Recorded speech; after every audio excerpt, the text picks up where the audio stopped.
Hello Love Again Media Conference today, October 17, 2024. Ngayong araw nga ginanap ang MediaCon ng Hello Love Again cast. Present sina Catherine Bernardo, Alden Richards, Direk Cathy Garcia Sampana, Joros Gamboa, Valerie Concepcion, Jenica Garcia, ang mga co-stars via Zoom na sina Kuya Jobert, Mark, Uno, at ang writers na sina Carmi at Crystal. Naroon din ang mga cast and crew. Ang host ng event ay si MJ Felipe. Marami nga ang nagtanong. Naunang nagtanong ang mga nasa via Zoom sa iba't ibang bansa na kung saan tinanong nila sina Catherine, Alden at Direk tungkol sa mga karakter nila. Sumunod naman na nagtanong ay ang mga local medias na kung saan tinanong sina Catherine at Alden kung ano ang similarity nila sa kanilang characters at kung paano sila nag-cope up sa kanilang mga characters. Bilang panghuli, nagbigay ng mensahe ang lahat sa mga supporters. May isang pagkakataon pa nga natawag ni Catherine si Alden na Tisoy, kaya naman napasigaw ang mga fans na nasa MediaCon at kinilig. Huli na naman naging lawyer si Catherine nang sabihin nitong lahat sila ay tumatawag na Tisoy kay Alden. At isang tanong naman ang binitawan ng host na si MJ. Ayon dito, tinanong niya sina Catherine at Alden kung gaano sila ka-close sa Canada.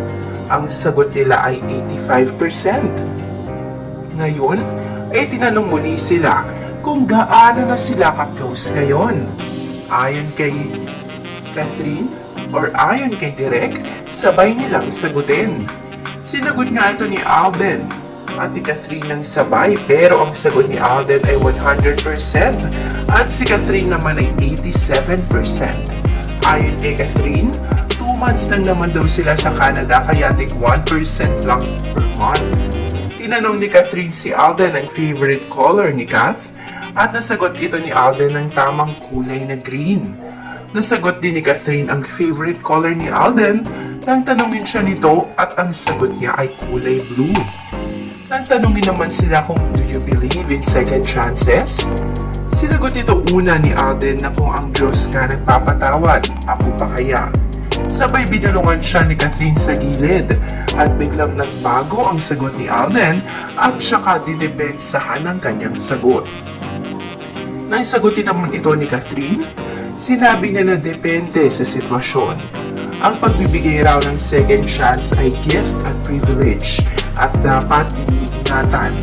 Kaya naman depende raw ito sa sitwasyon at sa tao. Bilang panghuli, inanyayahan na nila ang mga fans na manood sa November 30 ng kanilang pelikula.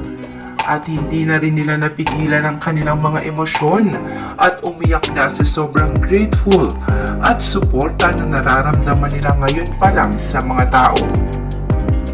Ayon kay Catherine, ang pelikulang Hello Love Again ay ginawa nilang lahat na galing sa puso. Ano man ang kalabasan at ano man ang maging pagtanggap ng tao ay lubos silang magpapasalamat. Ayon pa rito, gusto raw nilang marinig sa mga tao na matapos mapanood ang pelikula kung ano nga ba ang tunay na definasyon sa kanila ng home.